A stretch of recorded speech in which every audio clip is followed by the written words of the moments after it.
अगर आपके साथ किसी भी किस्म की कोई दुर्घटना होती है या आपके साथ कोई मारपीट होती है या फिर आपकी किसी भी चीज़ की कोई चोरी हो जाती है या इसके अलावा कोई भी अगर किसी किस्म का ऑफेंस या जुर्म आपके साथ होता है, तो सबसे पहले आपका काम बनता है कि आप एक रिपोर्ट लेकर एक कंप्लेंट बनाकर नियरेस्ट जो भी आपके साथ पुलिस स्टेशन होगा वहाँ पे जाएं। अगर आप पढ़े लिखे हैं तो आपको कंप्लेंट बना के ले जाएंगे। अगर आप पढ़े लिखे नहीं हैं तो फिर भी आपको घबराने की ज़रूरत नहीं है। आपको वहाँ पुलिस स्टेशन में अप्रोच करना है और वहाँ पुलिस स्टेशन का जो भी इंचार्ज या फिर जो भी इन्वेस्टिगेशन ऑफिसर होगा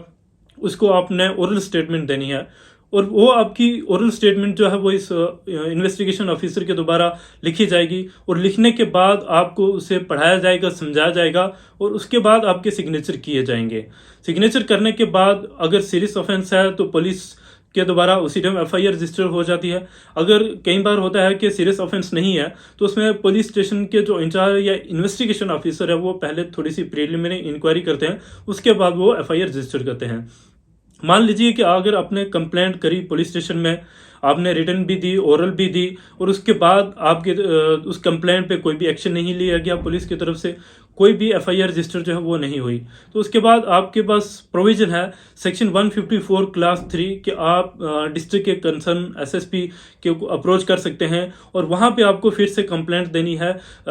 ये बताना है कि हमने पुलिस स्टेशन में अप्रोच किया लेकिन हमारी उस कंप्लेंट पे कोई भी एक्शन, कोई भी एफआईआर रजिस्टर जो है वो नहीं हुई। तो उसके बाद जो एसएसपी कंसर्न है वो एसएचओ को डायरेक्ट करेगा उस कंप्लेंट के अकॉर्डिंग कि एफआईआर रजिस्टर करो और उसकी इन्वेस्टिगेशन जो है वो स्टार्ट होनी चाहिए।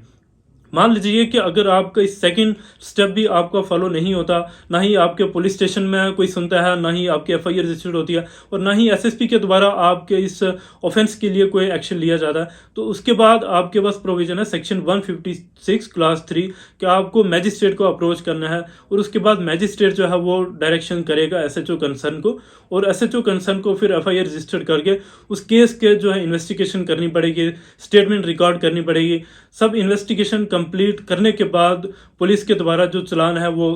कोर्ट में पेश किया जाता है। उसके बाद उस केस की ट्रायल जो है वो स्टार्ट होती है।